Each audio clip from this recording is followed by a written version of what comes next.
Hello everyone, and welcome back to another Hearts of Ironforge Dev Diary. Today we're going to be talking about reinventing faction dynamics as we go into this dev corner where we discuss things that are not necessarily confirmed to be coming to the game, but might be coming to the game in a future patch.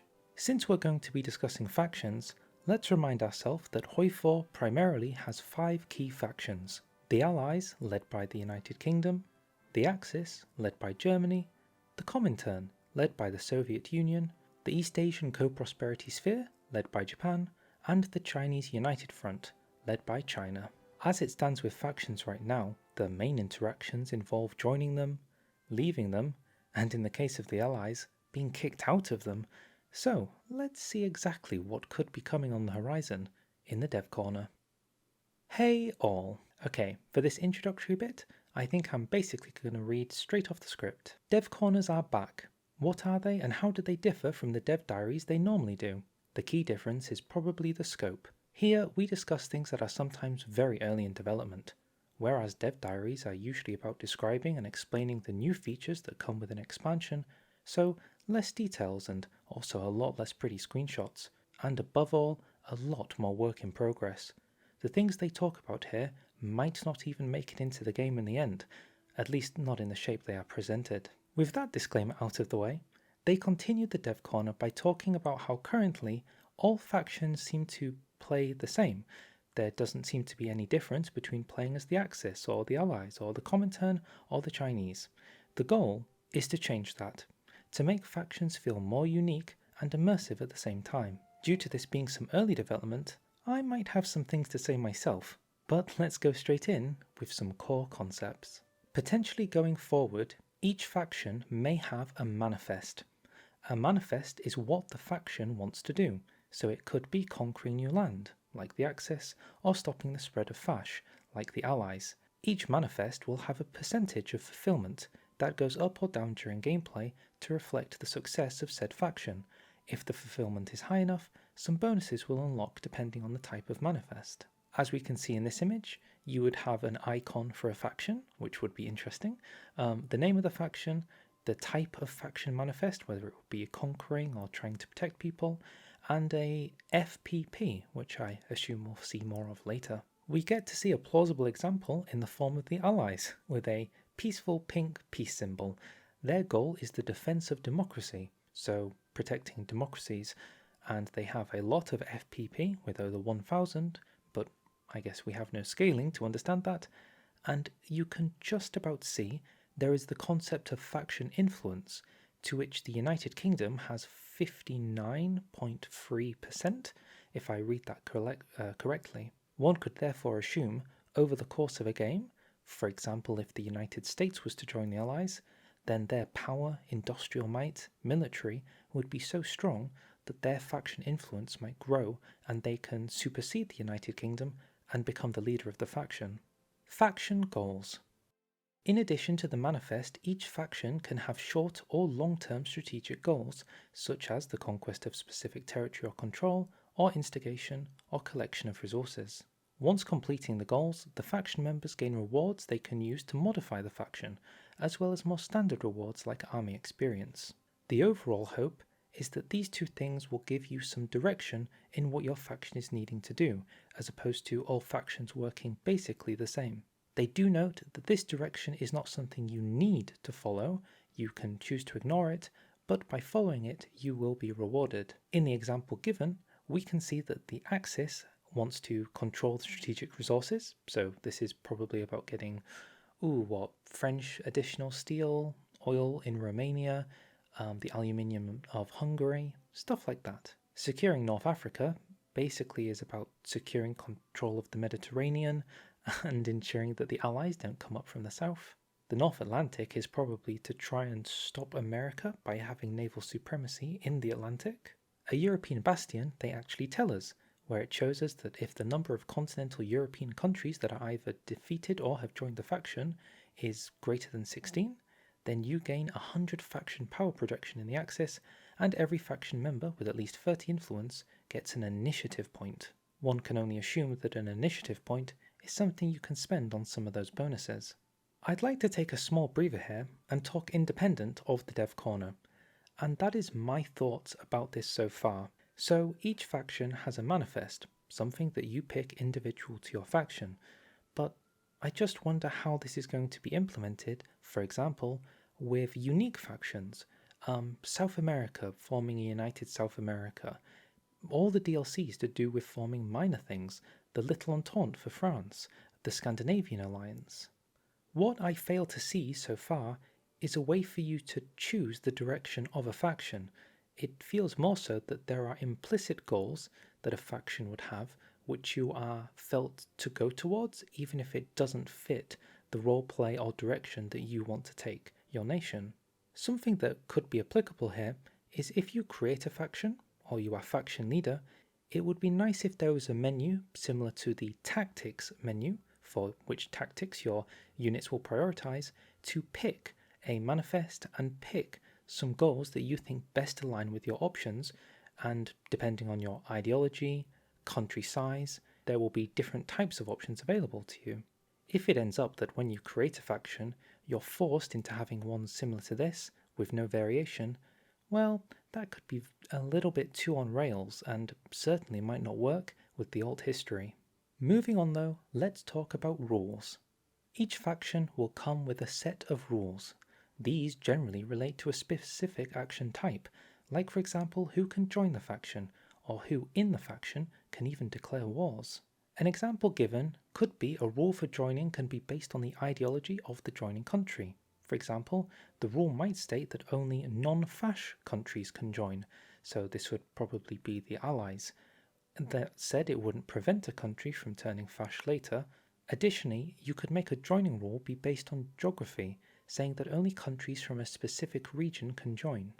Other things they're looking into include peace conferences, giving you bonuses towards a certain type of action, war declaration, who can declare war, call to war, who can call to war, just the faction leader, anyone, or just majors, dismissal, how you're allowed to kick someone from the faction, contribution, what are the minimum requirements for contribution to the faction, and leadership challenge, what are the requirements for taking over leadership. Here they explicitly state that rules can be changed during gameplay if the faction leader or other member country has faction initiatives available to do so, which would imply earlier when I said that being able to pick a relevant manifest and some goals for your faction might not be available, which would be disappointing, but I'll hold my breath. It's just a dev corner and nothing is concrete.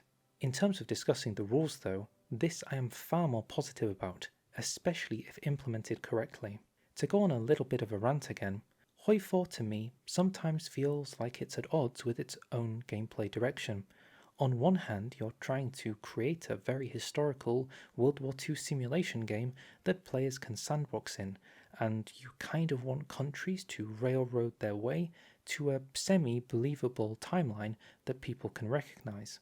At the same time, you also want to be able to have an AI that can work and play around with things that make sense when things go completely off the rails, so mainly alt history and other nations reacting to said alt history.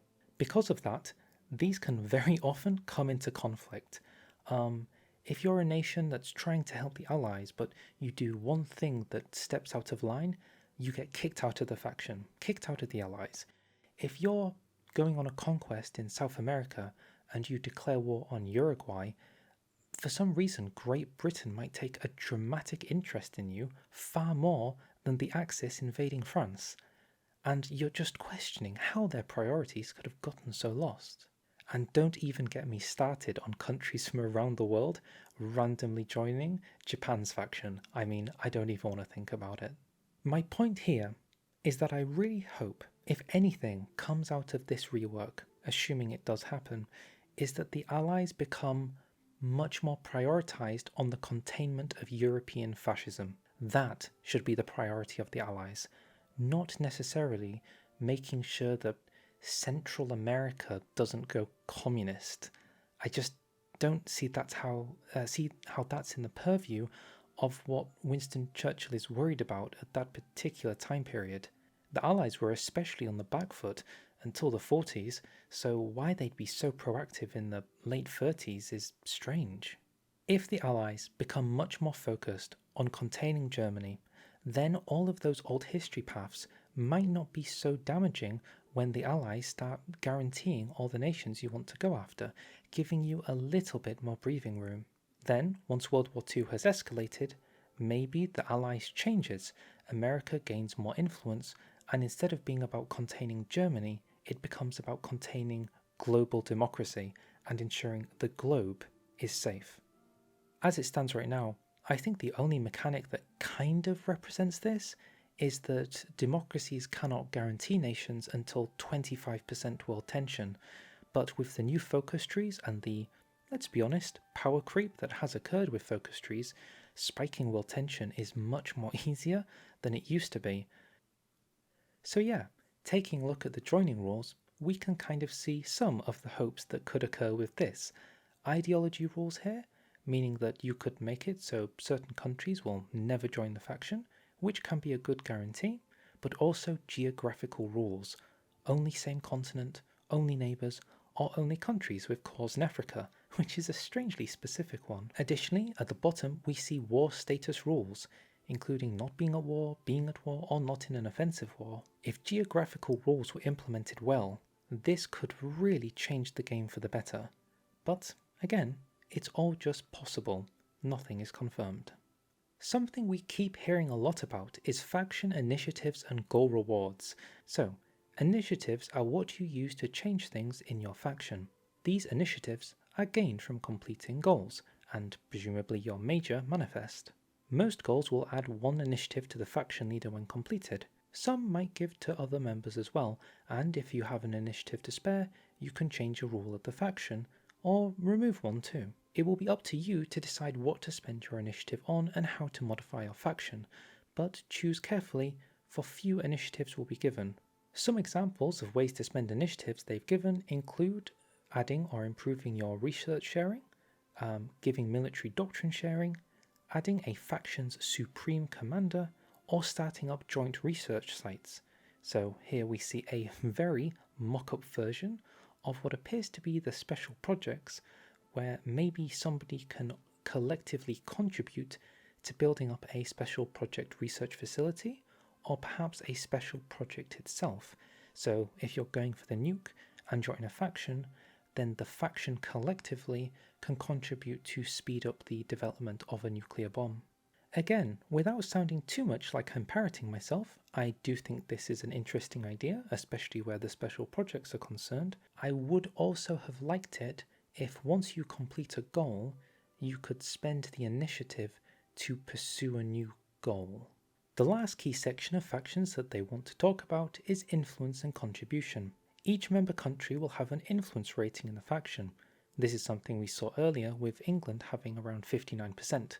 This is basically your internal power level, how important a member within the faction you are. Countries with high influence get more things from goal completions, meaning they will also have a say in how the faction evolves, as some of these rewards can be initiative. I think we saw it was around 30%. Additionally, in order to take over leadership of a faction, you need to have a minimum level of influence. This is interesting because previously it was like you need a very, very high army, far more factories than the faction leader, and then you need to spend a lot of political power to do so.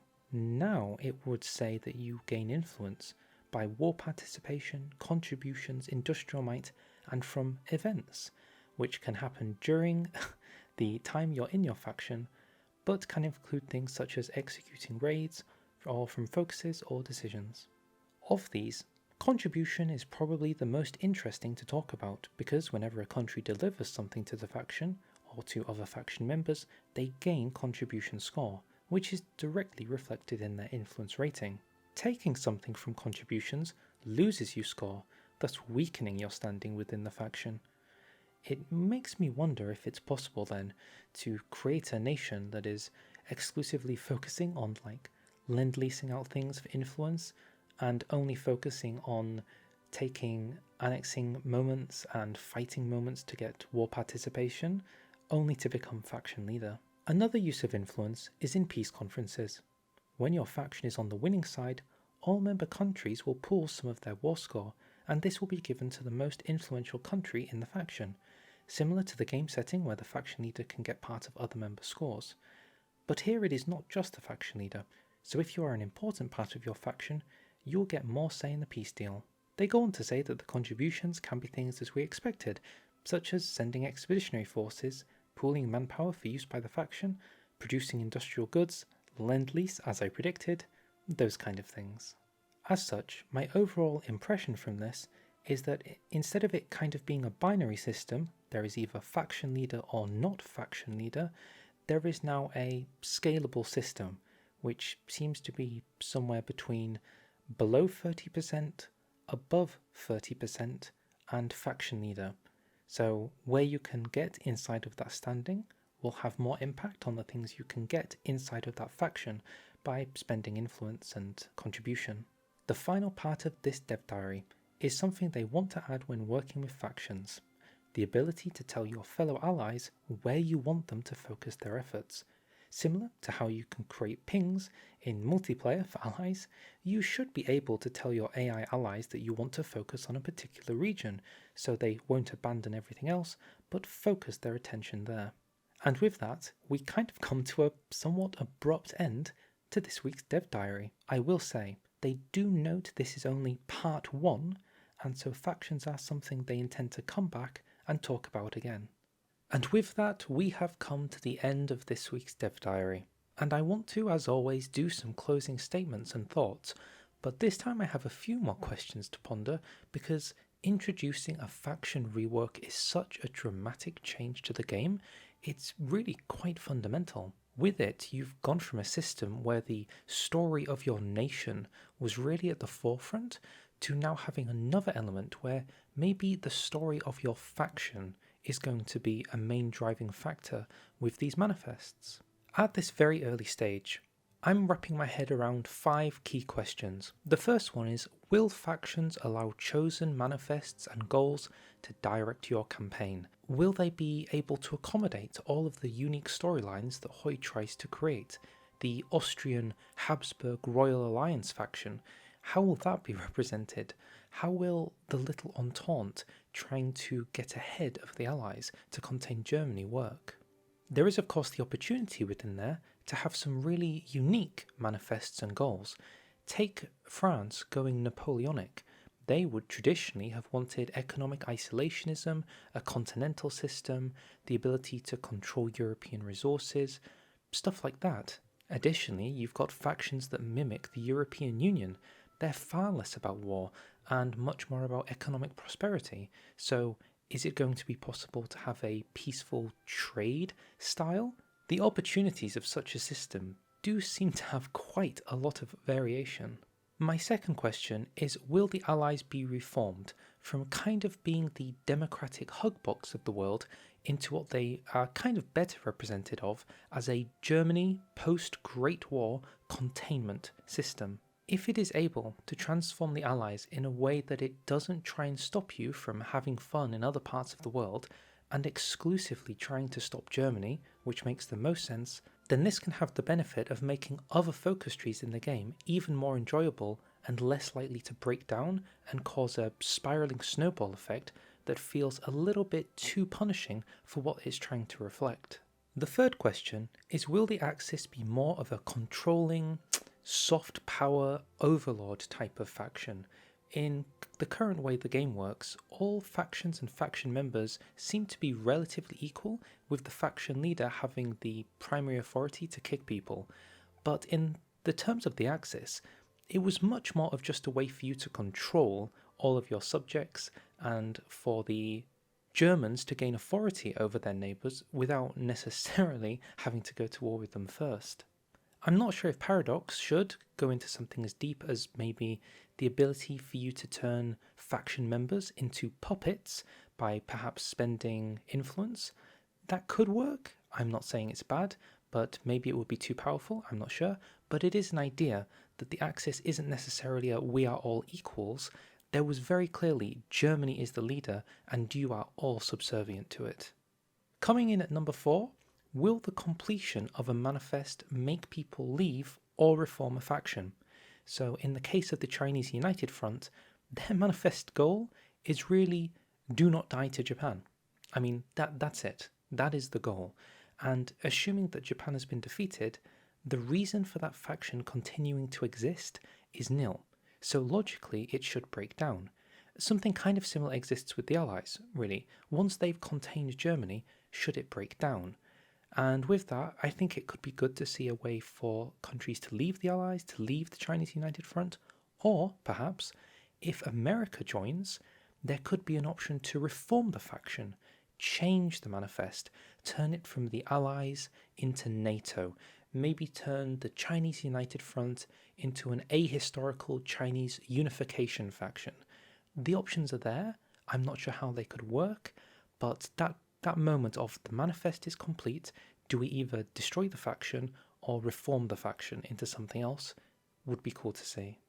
My final question that I was wondering is, do we think rewards will justify the mechanics implementation? As it stands right now, it seems to be that completing some of the goals will give you army XP and research bonuses and maybe special project bonuses, which isn't necessarily bad, but I'm not sure if it feels rewarding enough for a whole new mechanical overhaul if all we're getting is like 50 army XP for doing it. For example, we can see they want to add faction power projection, so will this influence global standing? Will it be a way to show that being a part of a faction actually powers up your nation even more? In the current version of the game, being a part of the faction is basically just kind of a standing guarantee of independence and a way for you to be able to be called to war. That's really it. That's the basis of what a faction is used for. But with the different types of factions you could hypothetically make, imagine a European Union faction, which is in the game quite a few times. That is exclusively an economic-based faction, so the goal there could be to try and increase trade prosperity, trade influence factor.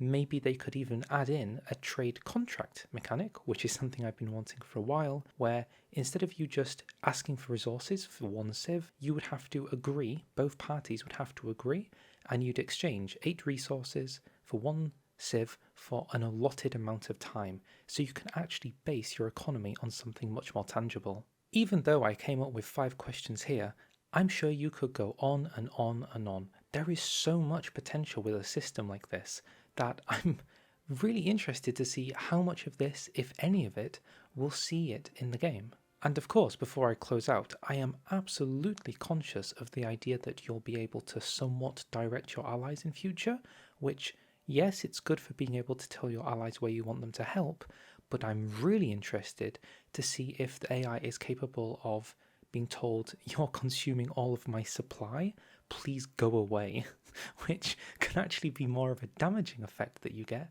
than a helpful one. Alright, with that I'll say thank you very much for watching.